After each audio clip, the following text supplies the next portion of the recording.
మాత్రమే మహిమ కలగాలి.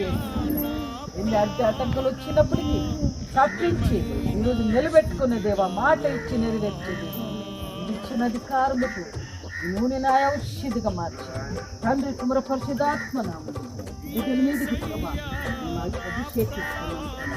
దీర్ఘాయుష్యము బ్రతుకు దినములని కృపాభిషేకము బిడ్డలు కలుగును గాక.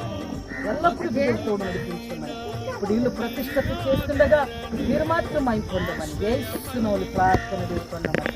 ఆమేన్.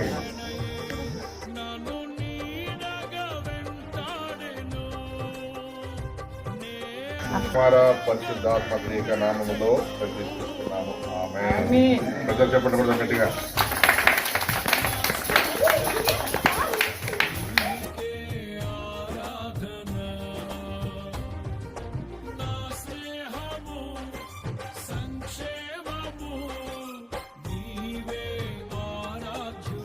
పరిశుద్ధుడా యేసయ్యా మీకు స్తోత్రాలు. మీ నామములో ప్రభా నా తండ్రి ఇచ్చిన ఇంటిని బట్టి మీకు స్తోత్రాలు చెల్లిస్తున్నాము. ఈ ఇంటికి సమాధానం కలుగును గాక అని ఘోషిస్తున్నాం. ఇంట్లో ప్రభా మీ రాజ్యం వచ్చిన గాక అని ఘోషిస్తున్నాం. ఈ ఇంట్లో శాంతి, సమాధానం, నెమ్మది, ప్రేమ, ఆశ, నిగ్రహం, మంచితనం ఎల్లప్పుడూ గాక. మీరుంటే అవన్నీ ఖచ్చితంగా ఉంటాయి ప్రభా. మీరున్నందుకు మీకు స్తోత్రాలు చెల్లిస్తున్నాం. మీరే ప్రభా ఈ గృహంలో ప్రభానైనా మీ నామం మహిమపరచుకోమని, మీరే కొనియాడుకోమని తండ్రి కుమార పరిశుద్ధాత్మ త్రియేక నామంలో ఈ యొక్క ఇంటిని ప్రతిష్ఠించి రిపేర్ కట్ చేస్తున్నాము తండ్రి. ఆమేన్.